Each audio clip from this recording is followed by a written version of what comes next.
going on, all you Fox Body fanatics? Well, as you all know, I love me a Ford truck. But it's not without issues, so let's see what we're digging into. Alright, so this is a second-gen Coyote. It has 90,000 miles. And the problem I'm running into is after I drive it lately, I'll park it, I'll get home, and I'll walk in front of the truck, and I smell burnt coolant. For the life of me, I can't find any coolant leaking anywhere. There's no coolant mixed in the oil. There's no oil mixed in the coolant. But my coolant is going somewhere. Now, I've been watching Ford Tech McCulko's videos, and there's so many cooling leaks that can happen on these trucks. I mean, your degas bottle or your overfill bottle, whatever you want to call it, the seams can go, but I mean, that doesn't seem to be it.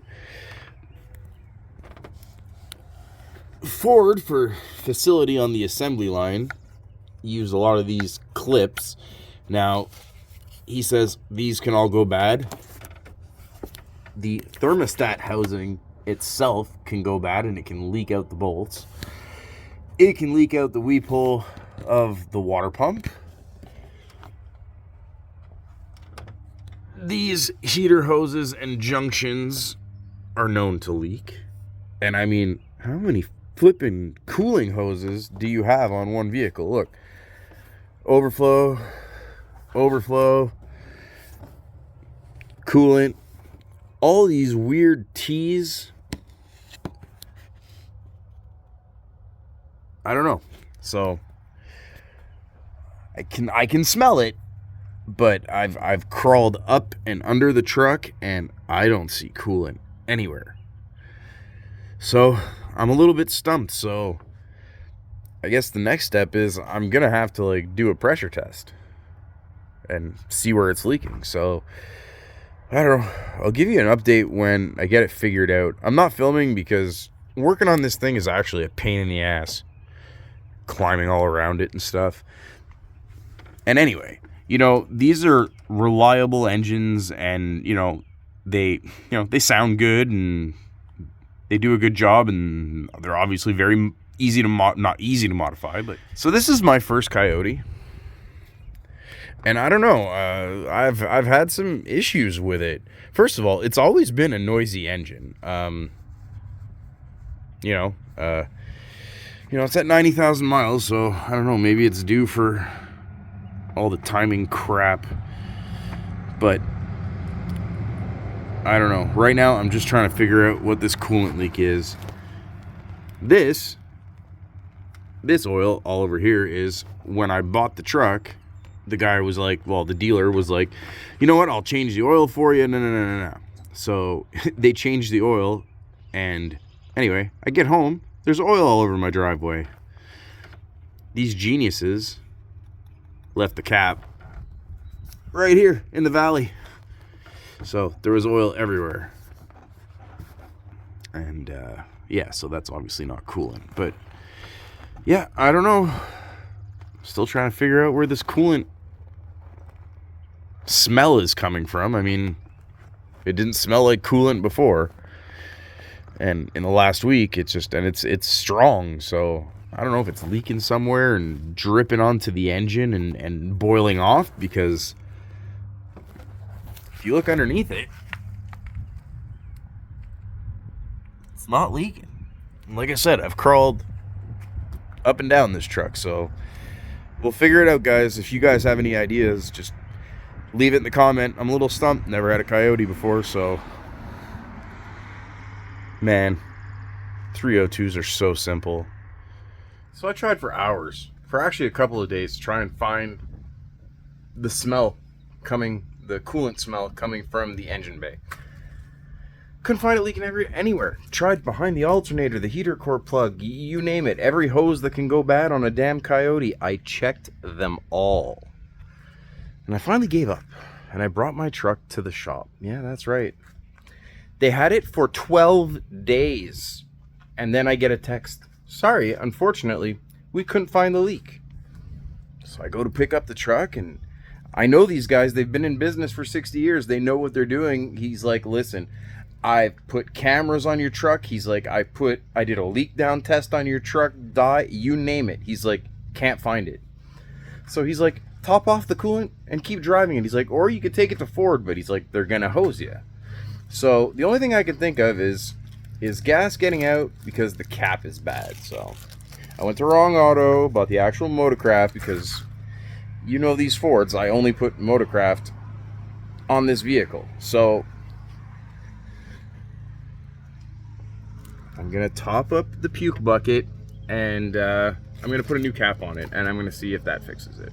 And anyway, I'll keep you guys updated. Well, there are some differences. This is the factory one, and this is the new one.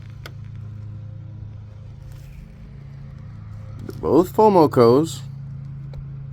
This one's made in Mexico. This one's made in India. So, I mean, take that how you will. So, it's... maybe this was the problem. Maybe not. It's $20 on Rock Auto.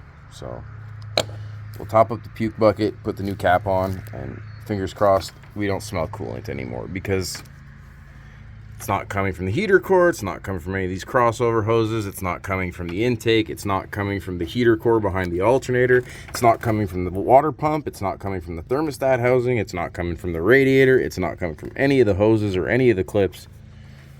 I'm literally stumped. I hope it's just maybe some coolant gas that I was smelling. Anyway, we'll see. I'm gonna keep driving it because there's no oil going in the coolant, there's no coolant going in the oil, and I can't afford to not use my truck. So we're just going to keep a very close eye on it, and if there is a leak that's starting and we just can't see it, well, eventually it'll get bigger and we'll see it, right? So anyway, I'm going to top this up, change the cap. Title side note, I actually went to Ford and I bought what they say is supposed to be in here. And if you look in the bottle, I don't know if you can tell, it definitely looks yellow. But if I pour it, let me see if I can do this without making a mess. There's no way I'm doing this without making a mess, is there? I just want to show you guys. But it pours out green. Explain that one to me. And it's not green inside. It looks yellow in the damn bottle, so I don't understand what's going on here. Yellow coolant my foot. That looks as green as the stuff that goes in a Fox body or an SN. The hell did I pay $36 for a fucking gallon of that shit for? But if you look in the tank, like, I don't get it. It looks orange again, or yellow, whatever. So anyway, I topped it up to the maximum line, got the new cap on, and yeah, so we're just gonna drive it, see what happens. So a quick update on this old girl. Well, it turns out, you know how I told you I brought it to the garage and they did a leak down test and they put cameras and they did all this stuff. They had my truck for 13 or 14 days, almost 2 weeks anyway. Told me that they let it run in the parking lot for an entire day, open to close, and couldn't find where the coolant was coming from. You know what? I found it. It wasn't really leaking. It was just fumes. One of my hunches was the overflow cap, or radiator cap, or whatever you want to call it, degas bottle cap, blah, blah, blah, blah, blah. So, like I said earlier in the video, we changed the cap and topped it off with Motorcraft yellow coolant. And I'll be dipped. Sorry for the quote on Derek from Vice Grip Garage, but I took it for a nice long ride all the way to the city, all the way back. 30 degrees Celsius day, which I don't know what that works out to Fahrenheit, but it's hot as far as the Canadians are concerned. And I got home, put my nose right in the grill, couldn't smell any coolant. Whereas before, I would park my car, I'd get out of the truck, and I'd walk in front of it, and it would hit me like, whoo! So, is it fixed? I don't know. I think so, but time will tell. At least now I feel confident enough to drive it. It never overheated, never... So I'm just guessing that the valve was bad in the cap and gas was escaping, and that's what I was smelling. So anyway, until the next one, guys.